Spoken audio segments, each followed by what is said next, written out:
Do you believe you understand the world you live in? That technological advances, global crises, and even pandemics are mere coincidences? I believed that too. We all believe, until the moment something forces us to see beyond what's on the surface. In my case, this discovery changed everything, and it will change what you understand as reality too. My name doesn't matter. If you're hearing this, it's because I'm no longer here to tell you in person. But before they found me, I needed to leave this warning. Something is about to happen. Something that was already decided a long time ago, but that we will only feel the impacts of in 2025. They call this the Convergence, a beautiful name for what is actually collapse, the breaking point, the beginning of the end. And no, this is not a conspiracy theory. It is not a delusion of someone who has lost touch with reality. On the contrary, it's the purest truth. But the problem with the truth is that it has always been hidden, buried beneath comfortable lies, until it's too late for all of us. I remember the exact moment everything started to feel wrong. It wasn't an instant discovery or an explosive revelation. It was like a constant buzzing in the back of my mind, a feeling that intensified with each meeting, each project. Small decisions made by people who seemed to have a much broader vision, but who never explained anything. At first, I thought it was just excessive corporate secrecy. Then I realized it was much more than that. It was when I joined Meta that the first pieces of the puzzle began to emerge. The technology we created was impressive, connecting the world in unimaginable ways, anticipating human behaviors with frightening precision. But the more I delved into these projects, the more something felt off. Locked files, folders, titled with names that no one dared explain. And then, the strange terms started to appear. The convergence, the cycle, the veil. One day, by chance, I received temporary access to a folder called Convergence. It was supposedly an advanced research project. But what I saw inside had nothing to do with research. They were maps, diagrams of astral alignments, graphs that seemed to represent energy flows in specific locations around the world. I didn't understand half of what was before me, but one thing was clear. This was not conventional science. It was something more, something old. It was at that time that I heard the name Kryptos for the first time. The sculpture at the CIA headquarters, famous for its indecipherable secrets. They mentioned it in passing, as if it were an irrelevant detail. But to me, that sounded like a wake-up call. I knew what Kryptos was, but what did it have to do with what we were building? It was at that moment that I started asking questions that no one wanted to answer. The more I looked, the more the pieces started to fit together. Names appeared in the files. Mark Zuckerberg, Elon Musk, Donald Trump, people who, in theory, shouldn't work together, but who seemed to be deeply involved in it. And then I realized this wasn't about technology. It wasn't about connecting people or the future. It was about control, absolute control. But the scariest thing, the answers I finally found, made me wish I had never started looking. Because what's coming in 2025 is not a simple technological advance. It's something that will shatter everything we know. And if you're not prepared to hear that, maybe it's best to stop here. Because the truth I'm going to reveal may not just change your perception, it can destroy you. When I joined Meta, it wasn't just another job. It was the dream of a lifetime, a place where I could use my skills to build something that connected the world, that brought people together. Everything seemed perfect at first. I was just another engineer among an army of brilliant minds. But over time, I realized that the shine hid shadows, and those shadows were growing. I remember the first time I sat in a meeting with Mark Zuckerberg. He was enigmatic, cold, almost mechanical. There was no passion in his words, just a precise calculation, as if each sentence was an equation solved before it was spoken. During one of these meetings, he looked at all of us and said, "The future is not for everyone, only for those who know how to shape it." At the time, I found it inspiring. Now, I see it was a warning that we weren't just shaping the future. We were recreating something that perhaps should never have been touched. It was at another of these meetings that I met Elon Musk. He would appear occasionally, but each time he entered the room, it was as if the air changed. Musk didn't just talk about technology, he spoke of transcendence. Humanity cannot be limited to what we see and touch. We need to overcome the barriers of space and mind. There was something about him that fascinated me, but also gave me chills. He mentioned something called universal convergence. I had no idea what it was, but I knew it consumed him. And then there was Donald Trump. He wasn't a name I expected to hear in the midst of technology projects, but there he was, always on the sidelines, participating in restricted meetings. While Zuckerberg was calculating and Musk was visionary, Trump brought a different element. He spoke of destiny, of prophecies. Once he caught me by surprise, approaching me as everyone left the room. With an enigmatic smile, he whispered, "You know they talked about me in the ancient books, right? They knew I was coming and what I was going to do."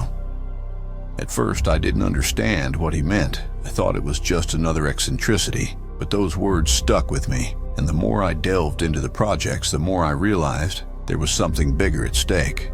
Each of them, Zuckerberg, Musk, Trump, seemed to know something I didn't, and everything seemed to revolve around a single term, the convergence.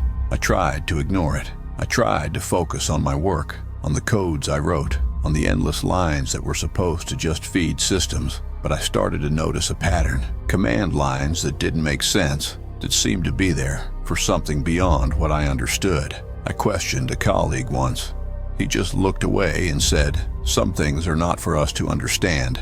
That was the first time I felt scared.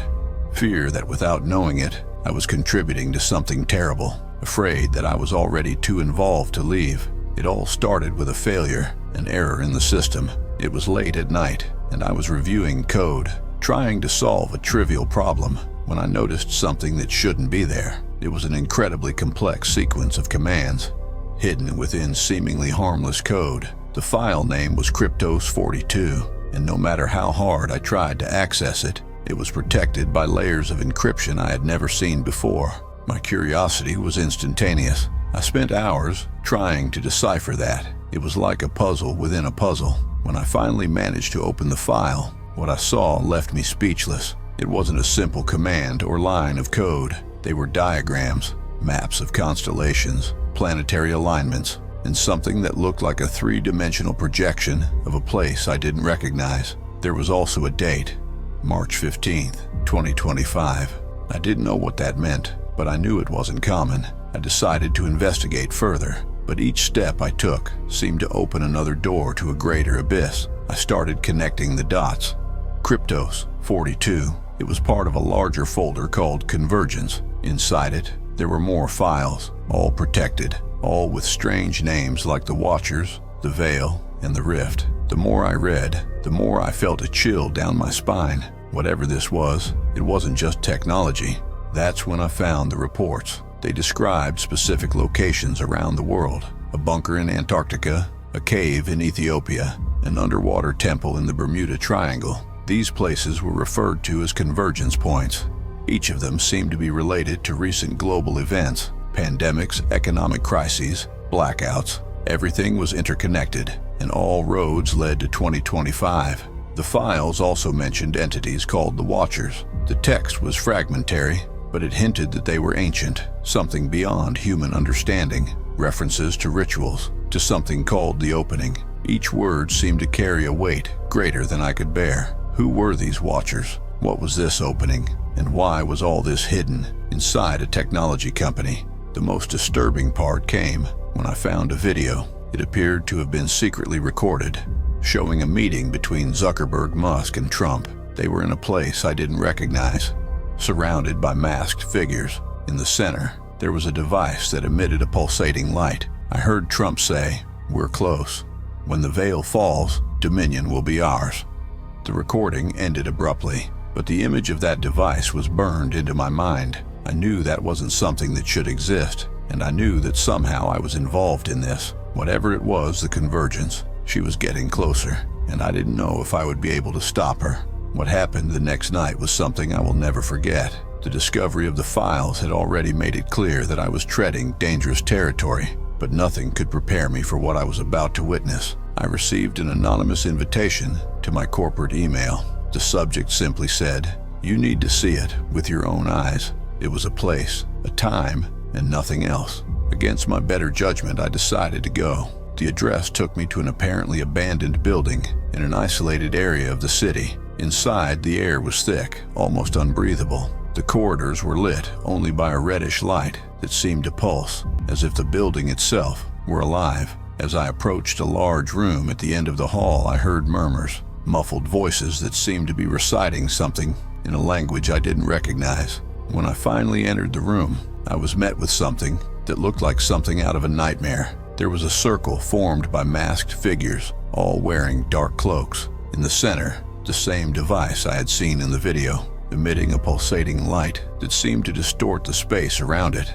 Mark Zuckerberg was there, motionless, watching the device as if in a trance. Elon Musk manipulated something on the device's panel, his expression focused and almost manic. And then there was Trump in the center of the circle, holding what appeared to be an ancient book. He read aloud, words that echoed around the room and made the floor vibrate.